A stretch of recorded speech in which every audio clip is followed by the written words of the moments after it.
تقاول أن علق هنا حديث الدكتور قولين قارين كمان قال كتب عندك التوام مالي شيخنا أحمد حماه الله كين ينتظر قارك كان وقت تدامو تدامو تلقى تنا كنا ونكون كمان باين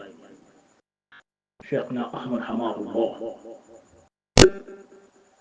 لا إله إلا الله سيدنا فرانسين قال كجمع الأول كلمة المشرفة لا إله إلا الله kuye jabe ati haba igara kana ndanga defina daga maka kota be tu francais mananye ka koto ati nye buya na kota ma nye buya utanda ka nye keto kono boy ke winda ka ati ta botu ati ya hempe ke buchene vega simana na tati na ta wihara hai ke buye di hike suma jama ana kama wala gida ngamani serebe singa buya halde ne Islaminu asusu lew attahandangani tahande mali tahandi tang kamen no tang kamen ka ko do abu hande asusa ko ngai dina ni harman ma ko bisara ko sakida ko garanto ani ne nera ko ko mati ko mo ron mo be gani o ko ka kun to ko anta ne antanya jami ani akin ko ko mo na mo jimi ana ngolai أما دعاؤه لترك الورد للمسلمين فالضلال يومي أما دعاؤه أكثر لنا كوين محمد كوانتي لترك الورد ننتصرون الورد كوا للمسلمين مسلمون فالضلال سنكون تاوان يومي أكا حلقنا فوتني سنكون تاوان سنكون لكنا أكا قرني نتسرون تجاني وردوما كيف قربلا ممكن بني ما غير تيكون قرام ول كسي تقول هو جاري يا وسيو تجاري يا gara wali lawai tan naati le be ko nana matan karagi asuma tanji kisi ne baka tijangan ko meso lawai kamile be ko nana no koy na lawai kamile be ko nana qawiyatan naru haqqad bi unda ga ko ande na bilang kama o wa me to na misala aga be do nyan ya qawiye ke tiyana mo ka kunya mo hena ka kunya handen ko tin ka tijani jani kirne be ga maka tina wirdu ngoro muslimun da dalalu sankon ta ko ni kenga amma du'a tarki alwird lilmuslimin fa dalalu min yawmi aka halakin sardu alaki لو كفوا عنا ما تعرضنا له وإنما نجري كما عنا له يا الله لو كف أنجي لنا الكنتيا عنا بقوكونا موها مغكيا ما تعرضنا له وما يبنينا لنا وإنما نجري كونا تغنى ما هو كبير عم لها أنا أكيد بقولون ما تغنى بينا نلق كلا غرام خلالي قاموا تنكا تسوين يندا أو دوغا كتيا أنا كوي نجي كوي نمر يكون في ketika kuma da kata ke ngomani mi moro na je male mi ahmar ja de male ni mana mi moro na je ko santa sa ko sawatu nanti so wan mi kan loi jabi ora mo jabi hada wi baru man ora mo jabi hada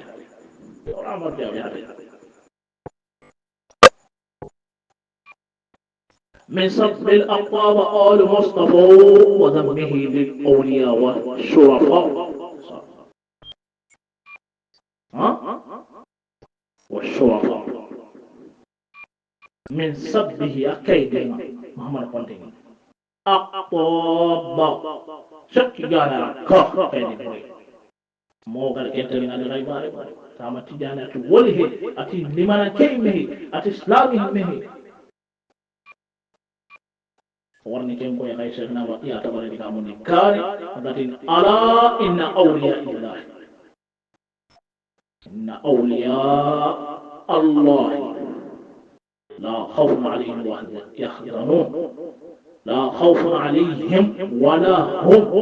يحزنون أكسرنا تياني تركين لو قطبك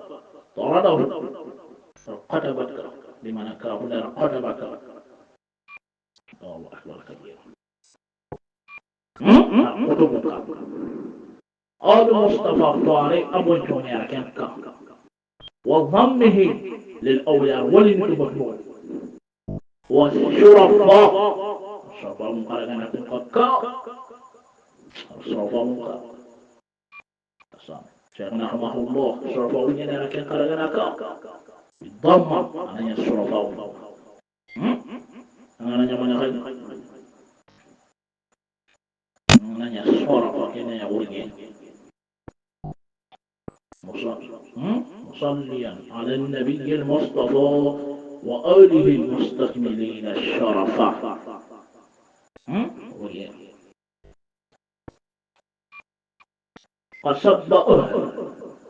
قصب أهل ورد عامة وخص طريقة التجاري بسبب الأخص كالجاهل محمد خلد ورد جنكون غريكا عامة طريقة التجاري غريكا خير تكاين دي خير خص شيخنا هما الرحمن من بينه بالصبر والبهتان خص كركل شيخنا وما كيك كنكو شيخنا مولا هيدر